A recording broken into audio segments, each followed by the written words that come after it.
top of your head to the soles of your feet? Who taught you to hate your own kind? Who taught you to hate the race that you belong to? So much so that you don't want to be around each other. No, before you come asking Mr. Muhammad, does he teach hate? You should ask yourself, who taught you to hate being what God gave you? Most of us blacks, or Negroes as he called us, really thought we were free without being aware that in our subconscious, all those chains we thought had been struck off were still there. And there were many ways where what really motivated us was our desire to be loved by the white man. Malcolm meant to lance that sense when fear. He knew it would be painful. He knew that people could kill you because of it, but he dared to take that risk.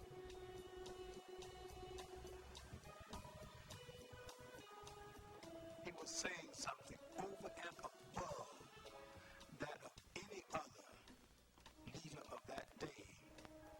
While the other leaders were begging for entry into the house of their oppressor, he was telling you to build your own house. Welcome to the Gilchrist Experience. Today's guest, Kevin Jackson. Jusani Morris, how are you, my man? I'm good. What do you think about Malcolm X? Did you see the speech properly? Yes, I actually have. I liked him. I think he was a great role model for the black the black race, and he fought for the things that Martin Luther King also fought.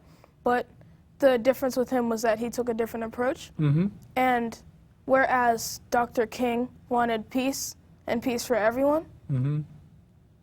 Malcolm X believed in self-defense, and because the black race was being abused by the white race at that time, he wanted to defend the black race with a war. Right. I think that was a respectable approach. I don't think it was the best approach, however, but I think he had his own way of doing things, and he affected the black race a lot, and he affected the world a lot. Mm-hmm. And I am glad that he had such an impact on the world that he did. Why is it at 12 you have such a thorough understanding of all these things? My parents I was interested in this topic, but my parents actually really pushed me to learn the experience of the lives of past black people and black icons. And they thought it was crucial to my learning because we've realized that in the school systems, they do not teach black history. That's right. And That's right. it's something that we as black children need to know. Right. And to anybody in my hearing right now, what I would try to do is research one black icon that you know about every night, and it helps with your learning, and you'll understand your background more, and it makes you more confident as a person. Fabulous, fabulous, fabulous. How old What are were you doing at 12? He somewhat reminds me of myself. Really? I was being mentored by Alma John from WWRL at his age, doing oratory. And the fact that you sat down and looked at the approaches of these two men and have come up with your own analysis of which was preferred or which one might have been better, but yet understanding the importance of both of the two.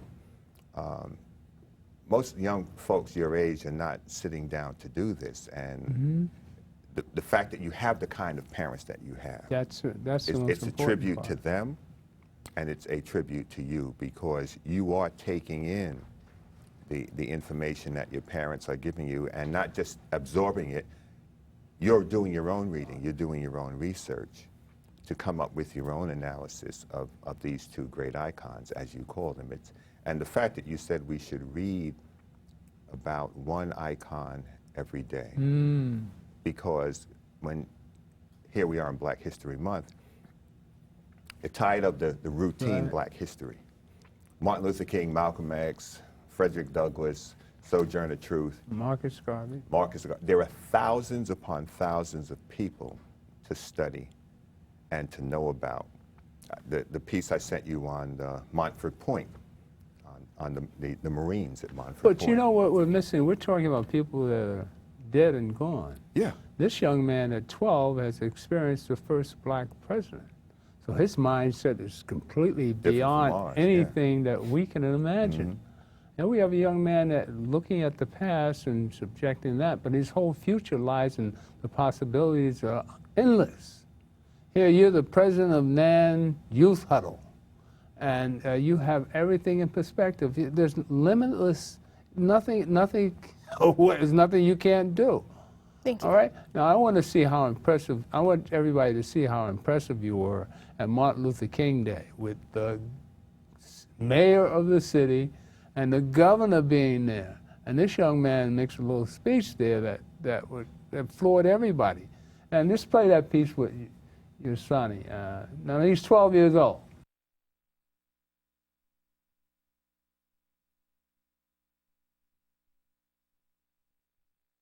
Our state controller and public advocate and others, I want us to know what this is all about. I want us to hear from the president of Youth Move Chapter of National Action Network here in Holland. He's 12 years old, Brother Jusani Morris.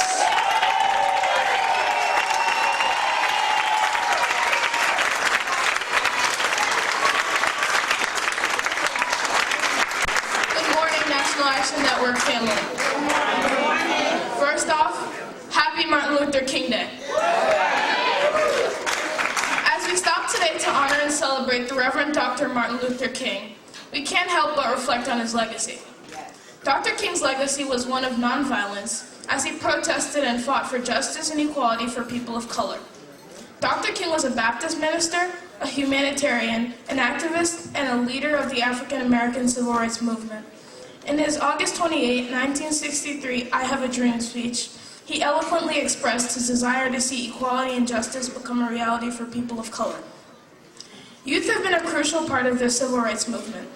They have been involved in many of the historic events that have changed our country and our world. There were many children that marched alongside Dr. King. Linda Blackman Lowry, at age 15, was the youngest person to march from Selma to Montgomery. There was also the Birmingham Children's Crusade. We all remember the images of them being hosed and police dogs being let loose on them as they attempted to get education equality. Similar to the youth of Dr. King's Day and the Civil Rights era, the youth of National Action Network through the Huddle and Youth Move have engaged in the fights for equality and justice. Under the guidance and mentorship of Reverend Al Sharpton, we are actively engaged in the fight. We are in the forefront of debates, actions, protests, and marches for educational equality. Dismantling the cradle-to-prison pipeline, Black Lives Matter, economic equality, fair wages, ban the box, and gun violence in our own communities. Inspired by the trailblazers that lived and the trailblazers that still live, we fight as one.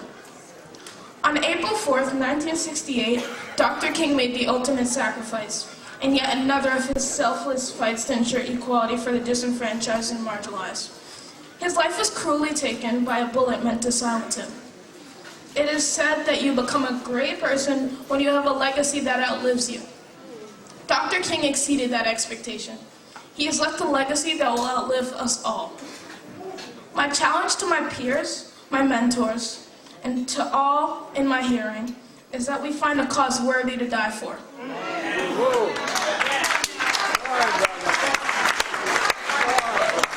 to be committed to that cause. Have a good day. I hope you're marching with us at 3 o'clock.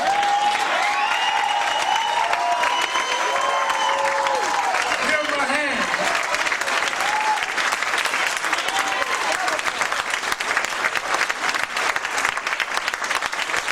I wanted y'all to hear him, and I wanted him to speak. I was his age when Dr. King got killed, and I was youth director to her father, youth director to Reverend Jones in Operation Breadbasket.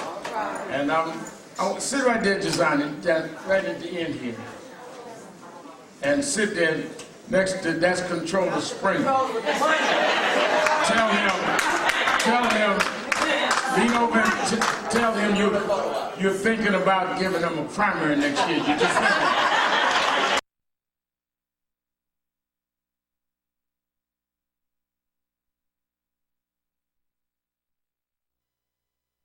No, I mean, that's so impressive.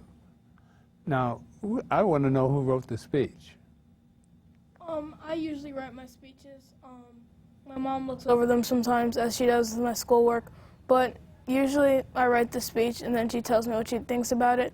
And trust me, she's not afraid to rip my piece up and make me write it again. Your mother's an angel.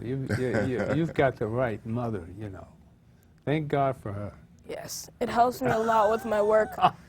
And Because she don't take no stuff. Yeah, helps me a lot, actually. And that's exactly who you're going to, that's your God. You came from her womb. She created you, and she's going to make sure you're right. And you'll learn to appreciate it. Mm-hmm. You know, we all do.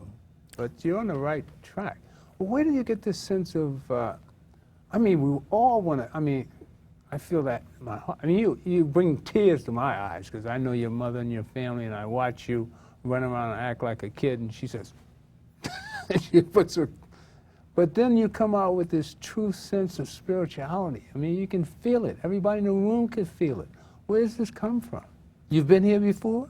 I've never been here before, actually.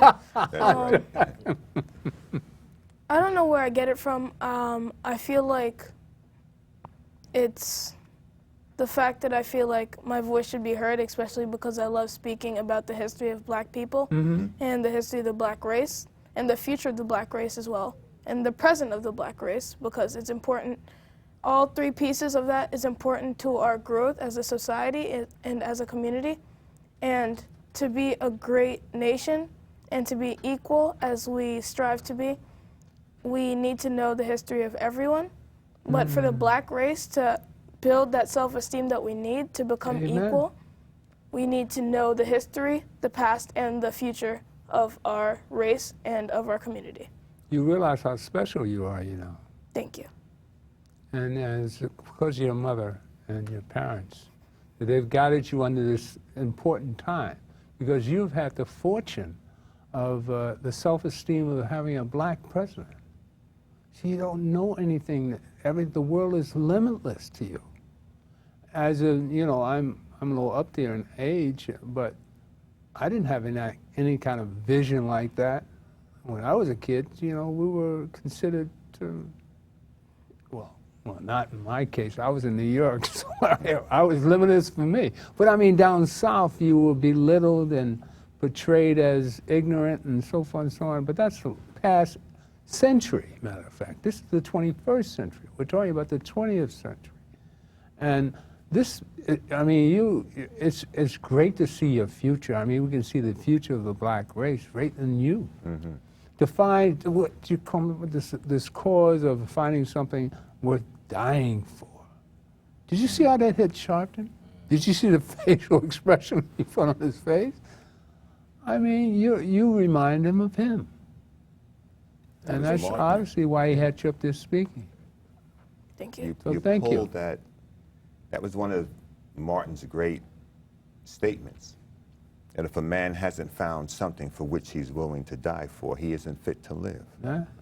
And reading, I can see, I don't know your mother, but I'm thinking of my mother because she was the same way. She had us read. She said, you got nothing to do, go read a book. So we could read a book in a night, sit down and read a book, but I want to recommend a great compilation of work to you, J.A. Rogers, The World's Great Men of Color. It's the world's men and women of great color. It's 2 volumes. It's about 600 or 700 pages, the 2 volumes combined. But if you're reading about one person per day, it'll take you a few years to read, because J.A. Rogers covered over 5,000 years of our history in those 2 volumes.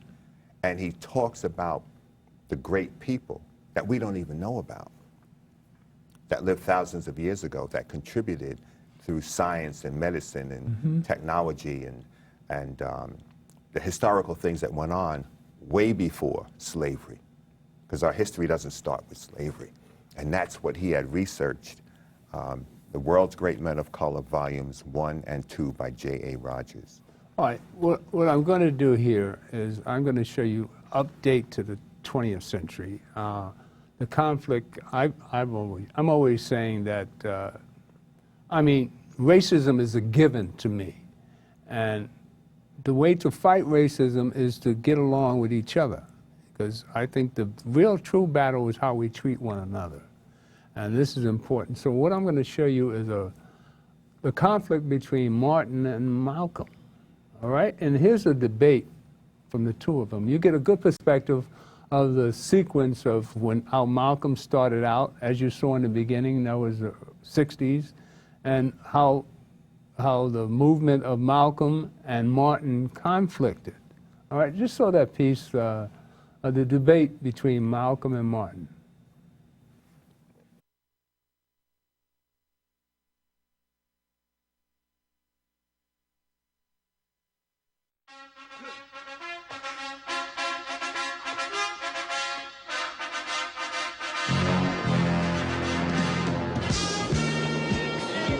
The white man pays Reverend Martin Luther King, subsidizes Reverend Martin Luther King, so that Reverend Martin Luther King can continue to teach the Negroes to be defenseless. That's what you mean by nonviolent. Be defenseless. Be defenseless in the face of one of the most cruel beasts that has ever taken the people into captivity. That's this American white man. And they have proved it throughout the country by the police dogs and the police clubs. 100 years ago, they used to put on a white sheet and use a bloodhound against Negroes. Today, they have taken off the white sheet and put on police uniforms. They've traded in the bloodhounds for police dogs, and they're still doing the same thing. And just as Uncle Tom, back during slavery, used to keep the Negroes from resisting the bloodhound or resisting the Ku Klux Klan by teaching them to love their enemy or pray for those who use them despitefully, today Martin Luther King is just a 20th century or modern Uncle Tom or a religious Uncle Tom who is doing the same thing today to keep Negroes defenseless in the face of attack that Uncle Tom did on the plantation to keep those Negroes defenseless in the face of the attack of the Klan in that Well, day. I don't think of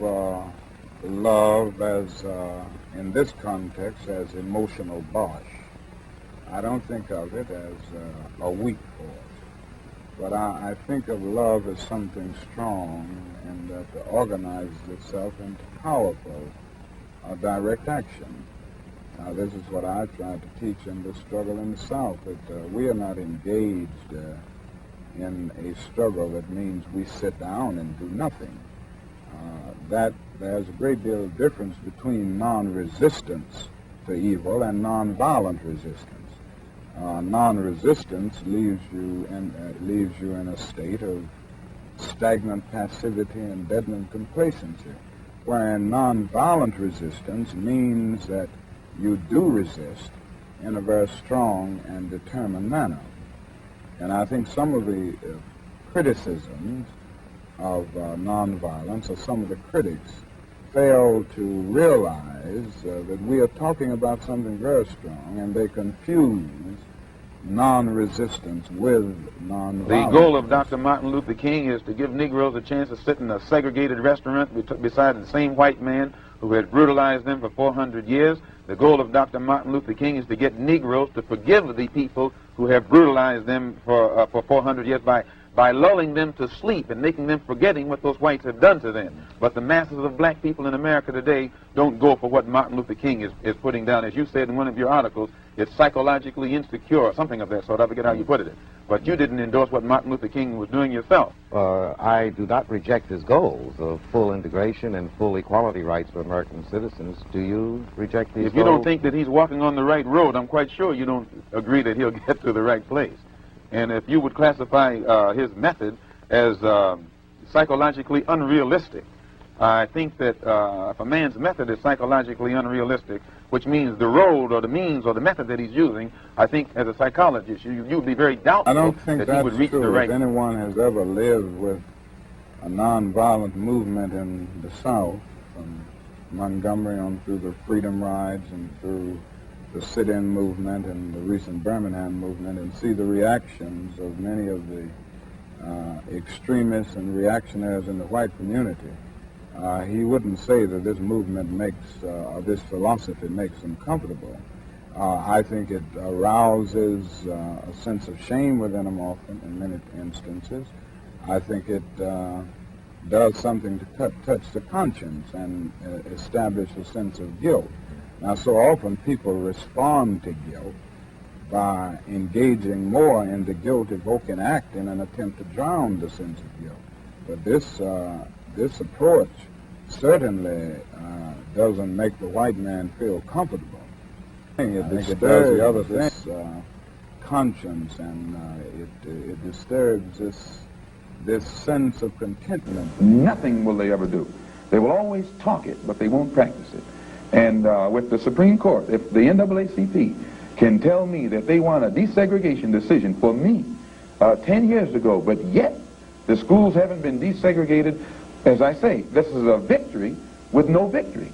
It's a victory that you can talk about, but it's a victory you can't show me. So if you represent the NAACP and you are telling me about this great victory you won for me, when I look at you, I have to conclude that either you have been duped yourself or else you are trying to dupe me.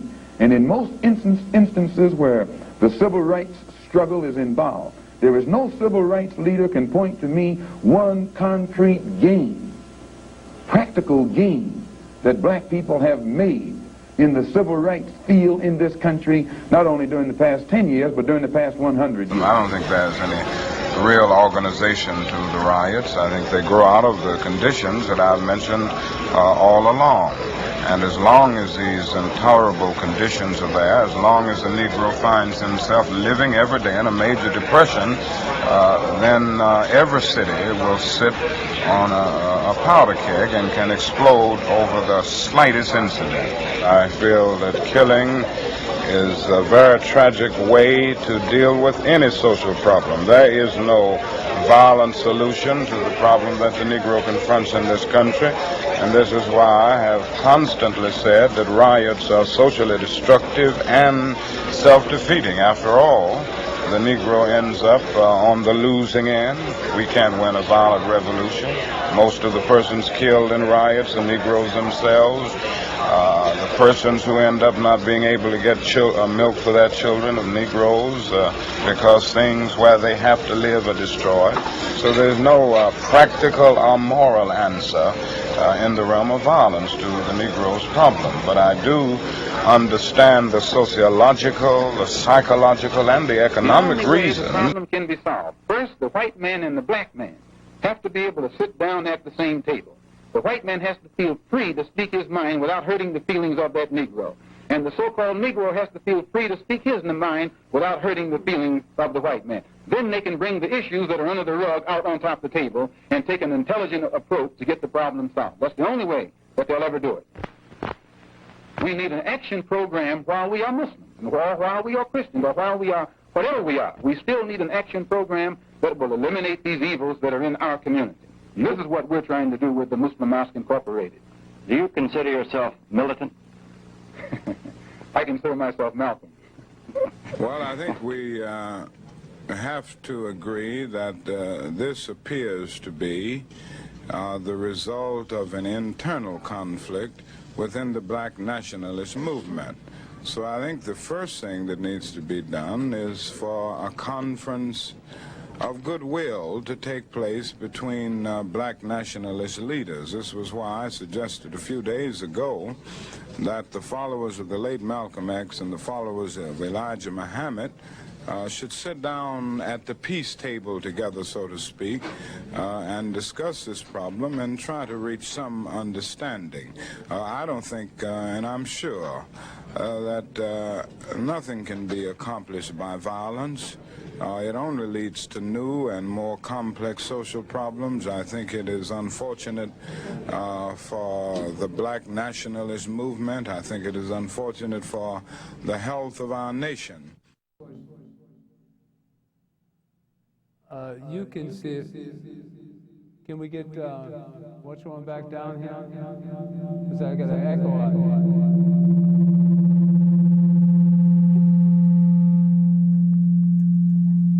We got a problem on the air.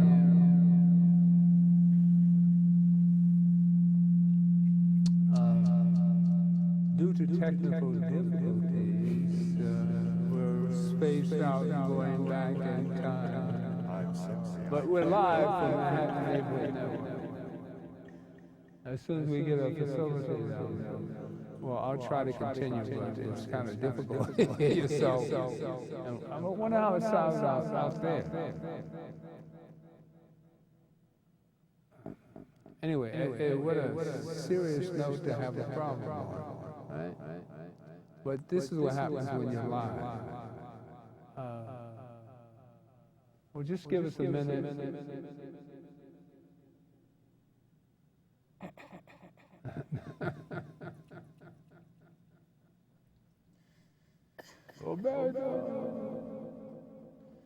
I'm a big and we're live. And our hero is here.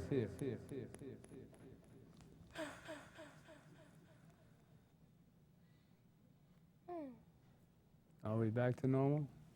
I think so. All right. What happened was you made a comment in the middle of this, which was so insightful.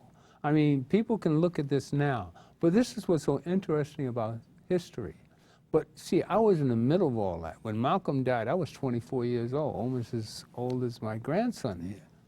And I saw the conflict. It was from Elijah Muhammad having 6 or 7 young girls pregnant and giving them babies, and Malcolm being a truist, knowing you had to be honorable, and back in the 60s, this wasn't done. And it was a fight between Farrakhan and Malcolm. Mm-hmm. And supposedly the feds were in the middle of all this and set it all up. In other words, they know how to get us to fight each other with some stuff that was actually, you know, the privacy of our movement was supposed to, people say we were supposed to put our laundry out there. Elijah Muhammad was spreading his superior seed and impregnating, like we do in Africa. You give an Indian, you know, a chief, all the young girls he wants. All right, so this is doesn't go well in the 60s in America, in Black America in particular. And Malcolm was an honorable man. He didn't think that you should have more than one wife, more or less. So now what is this perspective that you saw from watching this street, the rivalry between Malcolm and Martin? There are actually 2 things that I noticed. The first thing that I noticed was that Malcolm X took an approach of fighting back with physicality and arms, and he showed a militant behavior.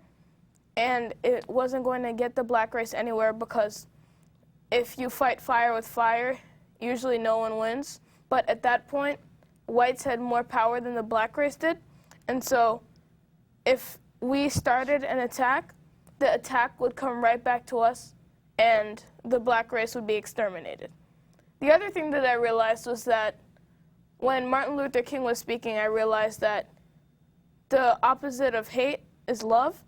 And love is the only thing that can stop hate, whereas the same thing with justice and segregation. The only thing that can stop justice and injustice and segregation is peace. Mm-hmm. And I think, although Malcolm X wanted the best for our race, I think he failed to see that vision. And I like the approach of both of these iconic men, but I think that Dr. Martin Luther King had the smarter approach, and he used his willpower and his brains to get to the approach and boost the black race. All right, you know what I'm going to do? I want you to run the other piece on Malcolm, and we're going to show you Malcolm a month before he died. All right? Now, this is in London, and it's a piece that I play all the time, but I wanted Jusani to see it, to give him a little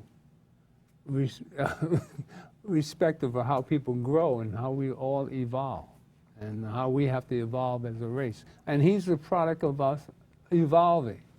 And so let's play the last piece on Malcolm, and we'll come back right after this. All right?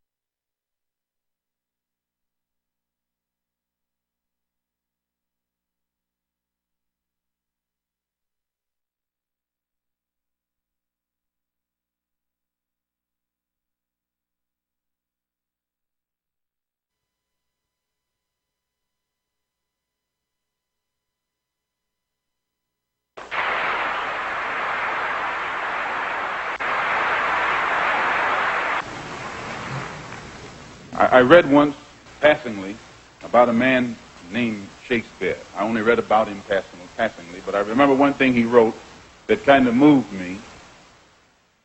He put it in the mouth of Hamlet, I think it was, who said, to be or not to be. He was in doubt about something.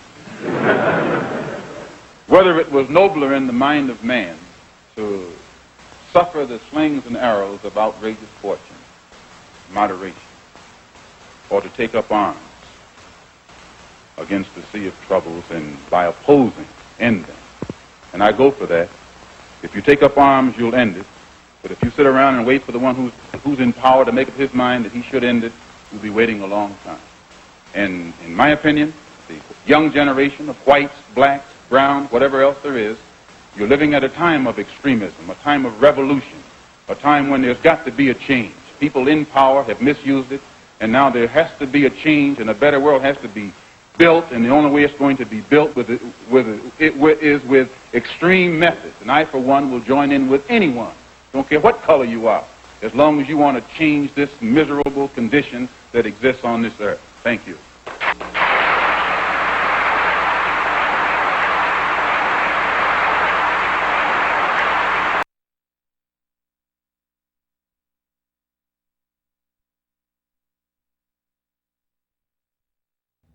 Now, as you see, that was a far cry from the first Malcolm we saw. See, this was a month before he was murdered. Now, I'd like to discuss what happened to Malcolm. And what we see as the elders here, there's a conflict, and you know, the powers that be have always divided and conquered us. And you can see how the conflict was going, and you see how he wound up at the end. He realized that the only way was to get along with everybody. And sort of like where we are now. Now, the conflict today is we have a lot of people not respecting Obama. Now, why? Here's a man who's accomplished the greatest feat that we could, it's possible. Become the leader of the free world. And yet we have blacks out there, whites out there, have everything to do about racism and keeping a man down and not benefiting from our growth or benefiting from the way Malcolm did. He grew. Grandson on the show today. I have to keep it moderate today, but to an extent, I would agree. You know,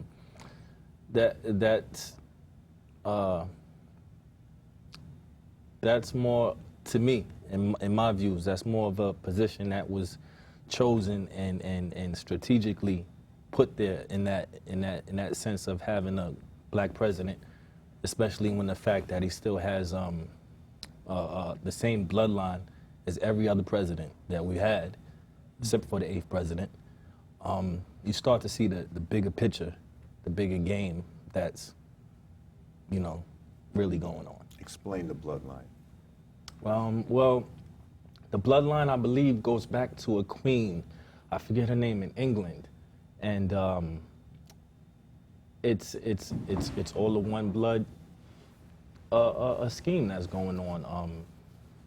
It's been researched time after time, and it's been proven. And the only reason why the 8th president that we've had wasn't a part of the bloodline was because they didn't have anyone at that time to sit there in that office. But it's bigger than, you know, just us having, like I said, a black president. There hasn't been anything done in the plight from when I was 12 to when he's 12 now, in the immediate problem. You know, people always want to bring up health insurance and, you know, things that does matter. But in the immediate issues of the black man and the black woman. Mm-hmm. One of the things that Malcolm said in one of the clips was that we have to get to a point where the white man can speak right. and not be afraid of what the black man is going to think, and the black man should be able to speak to the white man and not be afraid of what he's going to think. Mm-hmm. That dialogue has yet to happen. Isn't it happening today? No, it's not. On public access? No, it's not happening. We see the President of the United States who cannot dialogue with a Congress where Well, we know why. racist people, Right.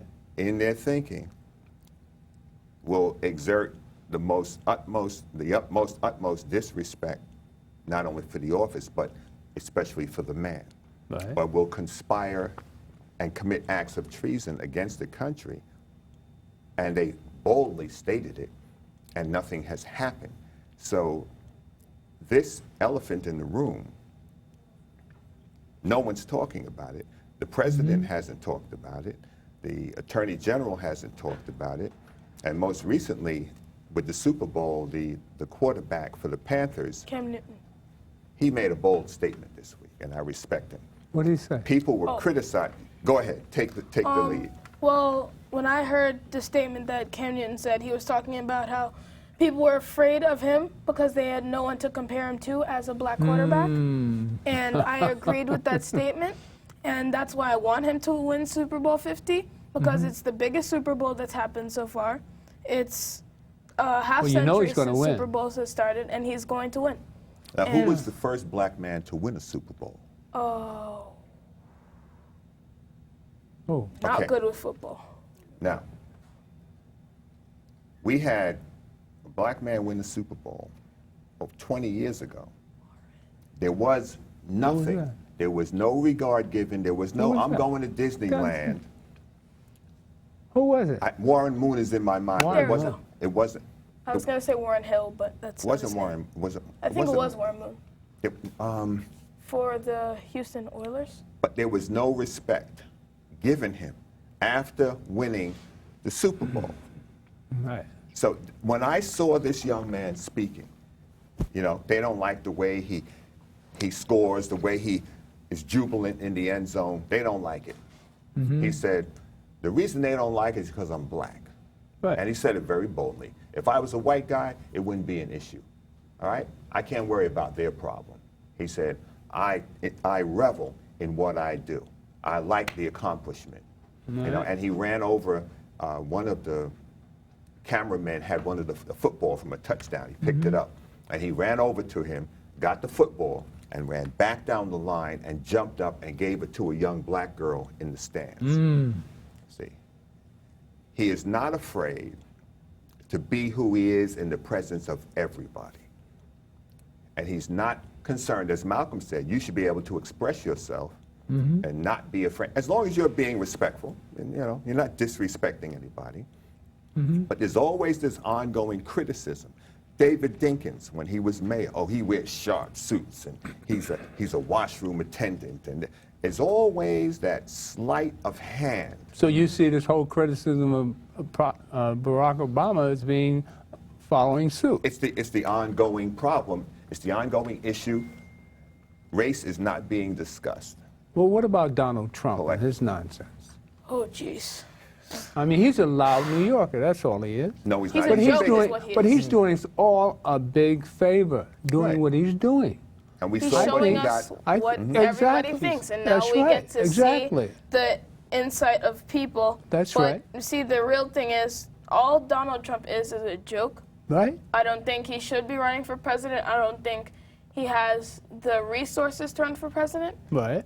He has it financially. He does not have it mentally, emotionally, or in any spiritual way. You want to sit over here? He acts like a child in the manner that he's very immature. Amen. He takes shots at his, not only Democrats, but his fellow Republicans. Right. And well, that's the whole purpose he's there for. Exactly. All they want is for him I think he's a Democratic plant, actually. I really do. He's a jester. He's a court jester. He's showing us. Look at Ted Cruz. Now, I don't think there's a senator in the Senate that's endorsed him, and he's a Canadian. Born in Canada. And as soon as, if he's ever approved of his to run for president, you're going to have lawsuits all over the place against him. So it's showing Democrats. Now, what do you think about Hillary and Bernie?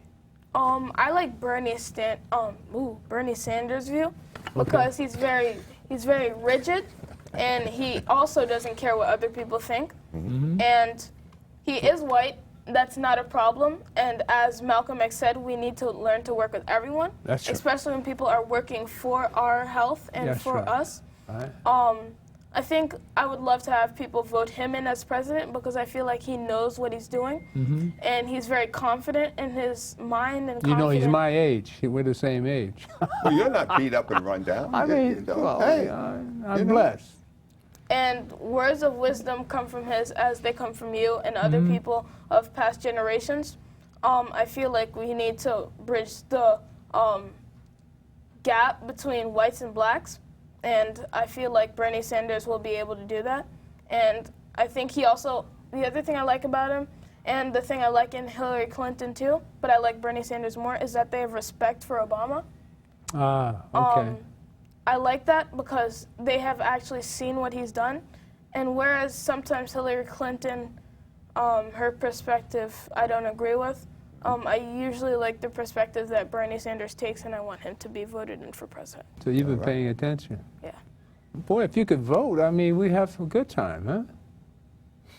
Well, you put in perspective from he's paying from the attention. mouths of babes. You know, and we always think that our young people are not focused on these key issues. But see, he has the fortunate of seeing, he's up to date on all the modern, I mean, he gets knowledge all over the place. You don't have to read anything, you just text something.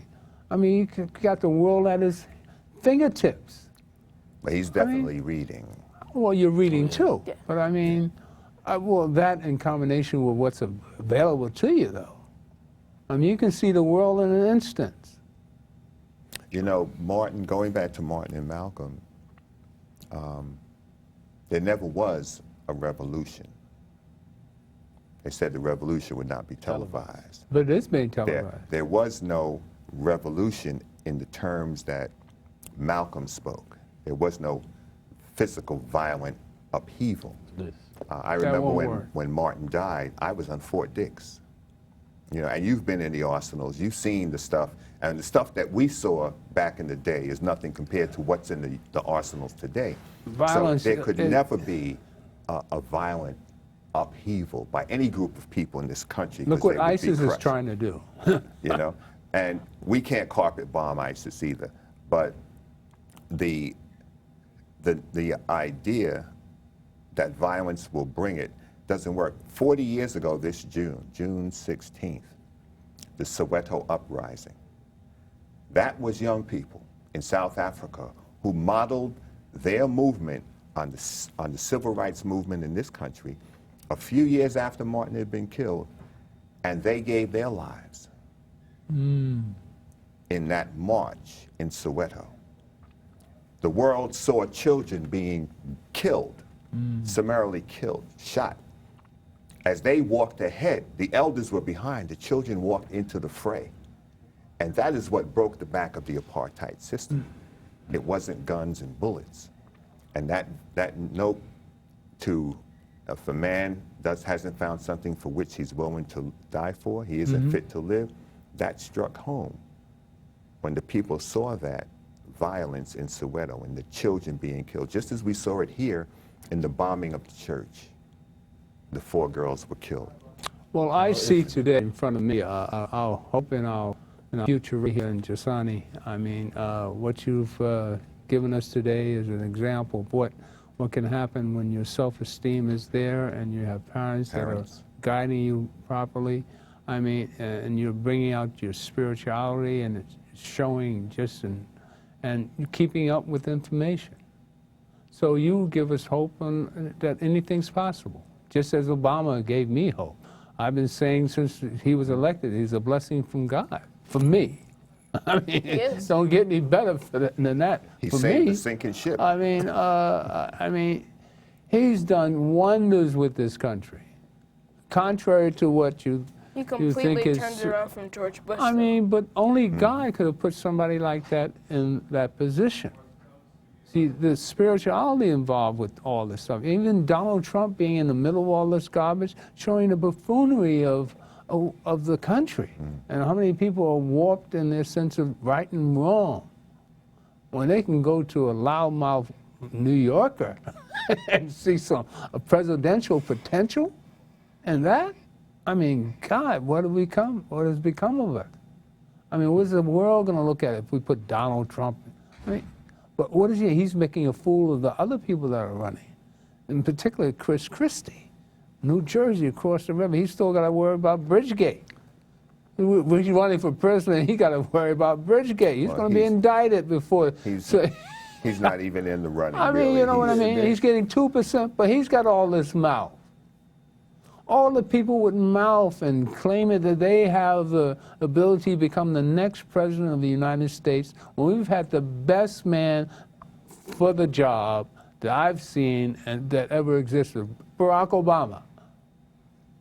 And he's inspired people like yourself to show that we as a people can, Marcus Garvey said, you know, up you mighty people. You can be what you want to be. Where are you 20 years from now? Where are you 20 years from now? I want to be a lawyer. Uh-oh. You know what they say about lawyers? No. They have to be good liars. I think I'm pretty good at that. My sister is taking LSATs right now. That's right. Yeah. And I was actually trying to learn what I could learn from her. And what I realized is that a lot of it is about logic. And I like logic games. I do logic games at math. During my free time, I play logic games. And I realized that the profession of a lawyer is protecting people, especially people who are disenfranchised and marginalized. Okay. And I realized that that's something I really want to do. And I feel like that's something I've already started to do. Okay. And I want to use my words instead of my physical actions. And I think that that's why I joined the movement in the first place. Right. And I'm very glad to be a part of it. Well, you're a representative of what's possible. I was talking with a federal judge yesterday, not unlike yourself, when he was young. Grew up in Brooklyn, went to Boys High. Oh, boy. Judge Sterling Johnson, he's the federal judge in the Eastern District. And 2/3 of all attorneys in the United States went to Howard University. 2/3. And there are various types of law. There's international. There's law for every type of enterprise, in the world, beyond criminal law, defense, and prosecution. Keep in mind, there are multitudinous scholarships available. Harvard Law School has scholarships for African American students. And we're gonna stay in touch, because I want you to meet, there are some attorneys I know I want you to meet. They do different types of law. They're black attorneys, and they're very accomplished at what they do. But you need to be mentored and just move and keep reading, because you're gonna do a lot of reading in preparation for law school and reading the briefs. They had us in high school reading constitutional law, the briefs of the different decisions, and the system. So you're on the right path. You know where you want to go. Don't worry about where everybody else is going. Let them go, because most of them don't know where they're going. All right? When there's a stampede, the cattle can't see where they're going. You step out of the crowd, you got yourself focused, you go on, because you're only going to be in the prep. This is your prep stage. Up to age 20, 22, 23, 24, that's preparing you for the rest of your life. So you're putting in the hard work now, because if you put in the hard work now, from 24 to 80 will be a lot smoother. And unfortunately, most of our young people are not putting in the prep work, so from 24 to 80 is a rough road. Take this time now. Hammer out the rough so that you can smooth out the rest, because you're going to live a long time. You're not dying at 20 or 18 or 17. You've got decades to go, and you're preparing yourself right now. You and I both know why you're where you are. It's your mother. That's it. No getting around that. Right. My mother and God. That's right. That's it. That's right. She's absolutely gorgeous and loves you to death, and make sure you're right. And that's what happens to all of us. My mother was an angel. And I have that in me. I have that sense of spirituality. No, you're not that angelic. No, I got I got God and the devil in me like everybody else. You have to fight that devil in you, and you try to bring out the better half of yourself. Any comments, young man? Kevin?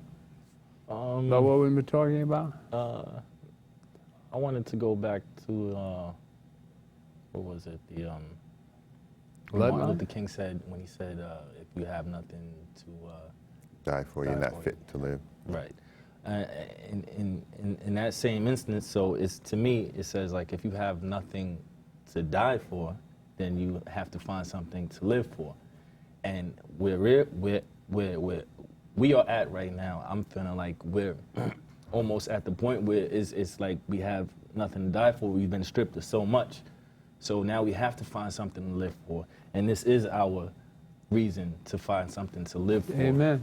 You know, and we have to do whatever that takes to change to continue to get to the rest of his crowd, because it's easier to teach a child than it is to repair a broken man. Right. Well, look what we can learn from a child with the new eyes. Right, right. But we have to give them we have to make sure that they have the correct layout instead of the layout. Because one thing about history, we know about history, is that no one learns from history.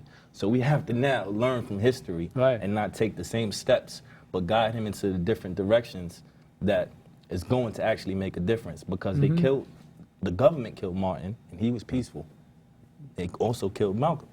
So either way you look at it, it's not just about nonviolence or defending yourself or being peaceful. It's about really. Well, you have to remember, I was around when Martin died and Malcolm, and nobody. When Malcolm died, they couldn't even find any place to bury him. They buried him in a church right next to where I was brought up on 147th Street, Charles Church, because they couldn't. Nobody wanted to take it on because they didn't. Everybody wondered what the hell was going on, right? And then when Martin died, the people were shunning Martin. Why? Because he went against the war instead of sticking with civil rights. No, I think Johnson had a lot to do with all that stuff, because Johnson helped Martin with the civil rights movement, and all of a sudden Martin supposedly turned on him because he was against the war. That's the reason why Johnson didn't run again. Right. He said, I will not seek the nomination for the presidency of the United States. Right. And Martin was adamant about them stopping the war. Right. And his last speech was made at Riverside Church exactly a year before he died. On April 4th, 1967, Martin gave his last speech, and it was about Vietnam. In New York. In New York. Yeah. Why Riverside I opposed Church. the war in Vietnam. Right. And he died exactly April 4th. Now, let's show Martin before we go out. I want to show Martin his last speech, his last sermon before we leave. Play that speech. This is, I was 24 in this day. This is April 3rd. You have that ready for me? Let's play.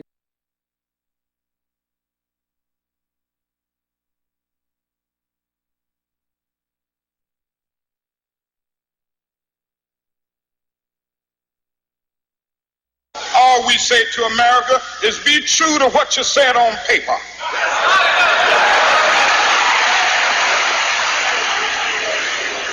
If I lived in China or even Russia or any totalitarian country, maybe I could understand some of these illegal injunctions. Maybe I could understand the denial of certain basic First Amendment privileges because they haven't committed themselves to that over there. But somewhere I read of the freedom of assembly. Somewhere I read of the freedom of speech. Somewhere I read of the freedom of press. Somewhere I read that the greatness of America is the right to protest far right.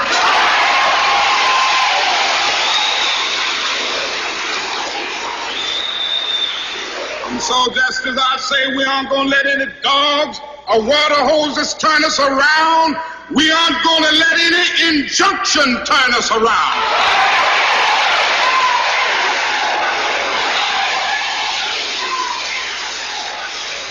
Well, I don't know what will happen now.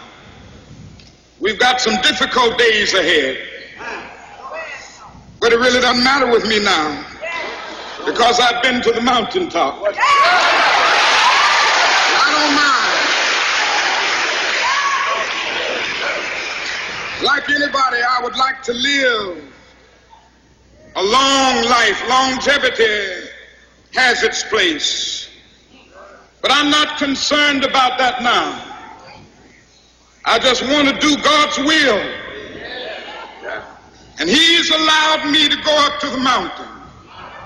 And I've looked over and I've seen the promised land. I may not get there with you, but I want you to know tonight that we as a people will get to the promised land.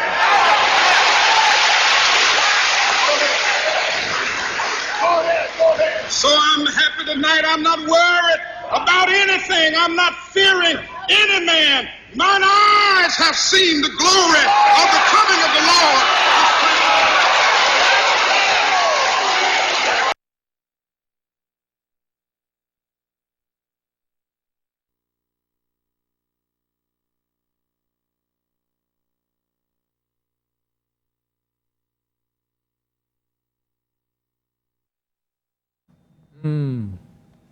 As you see, as we're about to end, that's the Martin I knew. It used to be a time where I couldn't see this and not cry. Because this man knew he was coming. He had served his time and he was doing God's work. And as a result, the following day he was murdered. But he was taken out by the powers that be because he's doing too much good for us as a people. And so we only have 30 seconds left. And Jusani, we're going to have you back again.